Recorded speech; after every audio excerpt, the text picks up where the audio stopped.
face, eyes half closed, lips apart, all sexy, pouty, sultry. It would look ridiculous on me. But it doesn't on this girl, with her perfect skin and huge eyes gazing straight into the lens, unembarrassed, confident. And why shouldn't she be?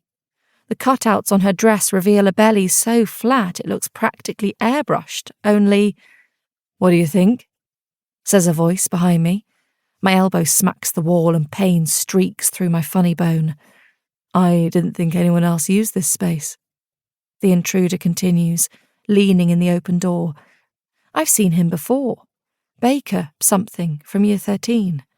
Dark, wavy hair, brown eyes and a smirk that already grates. Because the regular users keep it tidy. I rub my bruised elbow, annoyed it's too late to pretend I wasn't looking at his photos. And they don't leave their dry prints everywhere. Well, the prints were wet when I left them, see? That's pretty much the reason for drying them. His lips twitch. Reckon I might need a do-over. These look underexposed. Baker, someone says, reaching for the nearest print. She looks pretty exposed to me. Baker looks at me and I'm very aware I'm uselessly standing here. Why? What was I meant to be doing? I push the bottles of developer and stopper back into place on the worktop too forcefully. There. That. I clear my throat. Do you think you'll be in here a lot going forward? Because if so, maybe your things could go— Going forward? Do I need permission? This Baker guy leans against the side, eyebrow raised. He's too close. Less his fault than the minuscule proportions of the room, but it's disconcerting to sniff the minty smell of body wash over boy skin. It's a free school, I say. But this doesn't exactly look like a school project, thanks to the, naked girls. My cheeks catch fire. Ugh, nice one, Iris. Naked? He shakes his head, lips twitching again. There is a singular clothed girl in these pictures. My eyes slip off his.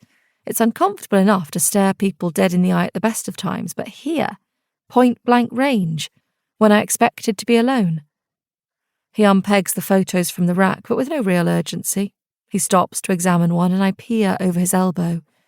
She gleams back, a girl version of Baker, all glossy hair and dark, deep eyes. Even in black and white, the girl in the photos isn't grey. I begin preparing my equipment. So, I'm Baker. Congratulations.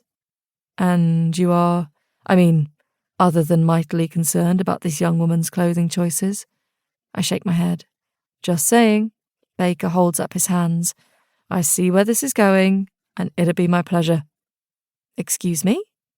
I can source a location, but you'll have to style yourself if you want a portrait. I don't think. I sputter through my fluster. My boyfriend wouldn't appreciate that. Boyfriend, Baker whistles. His substantial eyebrows shoot up. And manager, or— I ignore the jibe. And I can't help it. Not even after 4 months together. Can't help the brag slipping through my teeth. Theo Hastings. Seymour, from last year's production of Little Shop of Horrors, and lead singer of Vanishing Fact. People tend to know Theo. Oh, that guy. That guy. Of course. I'm hot and furious with myself for falling into this trap.